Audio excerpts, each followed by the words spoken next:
కాకినాడ జిల్లా కాకినాడలోని శ్రీనగర్ పాఠశాల వద్ద విద్యార్థులు నిరసన చేపట్టారు. అకాడమిక్ ఇయర్ 2 నెలలు పూర్తి అవుతున్నా ఒక్క చాప్టర్ కూడా పూర్తి కాలేదని విద్యార్థులు ఆవేదన వ్యక్తం చేశారు. కొత్తగా డిప్యూటేషన్ పై వచ్చిన టీచర్లు ఒక్క ప్రశ్నకు కూడా సమాధానం చెప్పలేకపోతున్నారని ఆరోపించారు. టీచర్లకే సబ్జెక్టుల మీద అవగాహన లేకపోతే తాము ఎలా చదువుకోవాలని ఆవేదన వ్యక్తం చేస్తున్నారు. ఇప్పటికైనా డీఈఓ స్పందించి తమకు మంచి చదువులు చెప్పించాలని, లేని పక్షంలో టీసీలు తీసుకుని బయటకు వెళ్తామని హెచ్చరించారు.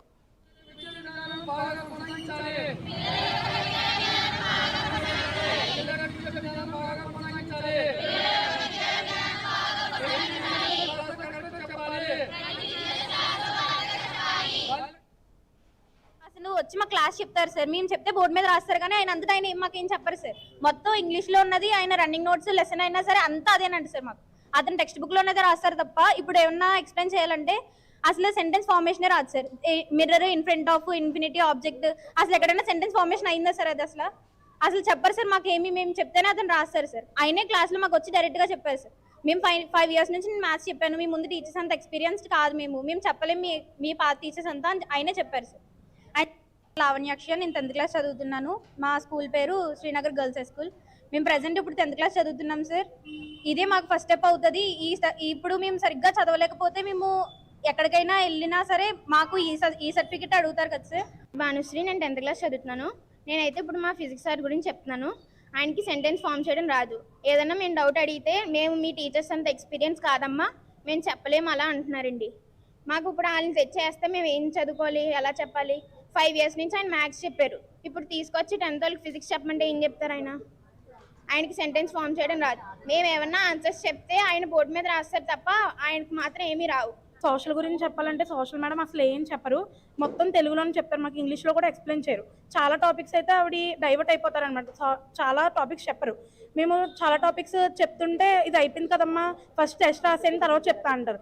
చిప్కో మూమెంట్, బీచ్ బచావ్ ఇలాంటి టాపిక్స్ ఉన్నాయి. ఇవన్నీ కూడా టెస్ట్ పెట్టేశారు.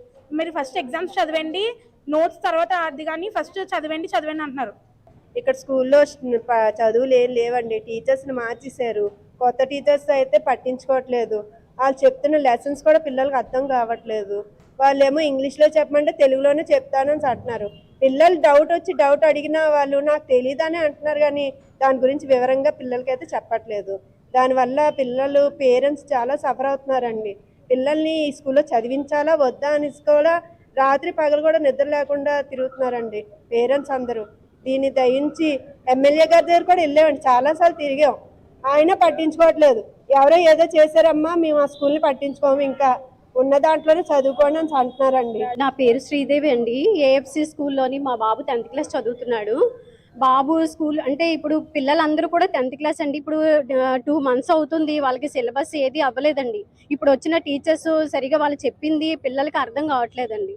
ఈ విషయం చెప్పడానికి డిఓ వర్గ దగ్గరికి వెళితేనేమో ఆయన మాకు అసలు రెస్పెక్ట్ లేకుండా మాట్లాడారండి. నువ్వు అనేసే బోధించారే తప్ప అసలు రెస్పెక్ట్ ఇవ్వలేదండి మాకు. సార్, మాకు ఇలా ఉందండి పరిస్థితి, పిల్లలు ఇలాగా వాళ్ళకి అర్థం కావట్లేదండి. ఇప్పుడు వచ్చిన టీచర్స్ చెప్తున్నారు వాళ్ళకి అర్థం కావట్లేదని అంటే నువ్వు చూసావా క్లాస్కి వెళ్ళి నువ్వు చూసావా అంటున్నారండి. మాకు తెలీదా ఎలాంటి టీచర్స్కి పెట్టాలో మాకు తెలీదా అని అడుగుతున్నారండి. మరి ఇలా అయితే ఎలాంటి మా పిల్లల భవిష్యత్తు ఏంటండి? టీసీ తీసుకోవాలా, మరి టీసీ తీసుకుంటారా అని అడుగుతున్నారండి. టీసీ తీసుకొని వెళ్ళిపోండి, ఉంచితే ఉంచండి, లేకపోతే లేదు మానేయండి అని అంటున్నారు. మరి ఆయన అంత హోదాలో ఉండి, అధికార హోదాలో ఉండి ఆయన ఇలా అండి మాట్లాడేది? నువ్వు అని కూడా అలాగే మాట్లాడతారండి.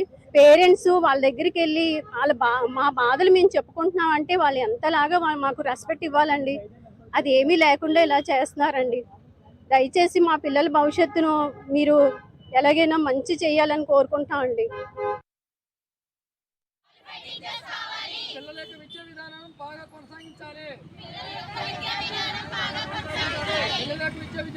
కొనసాగించాలి. చెప్పాలి. క్వాలిఫైడ్ టీచర్స్ కావాలి.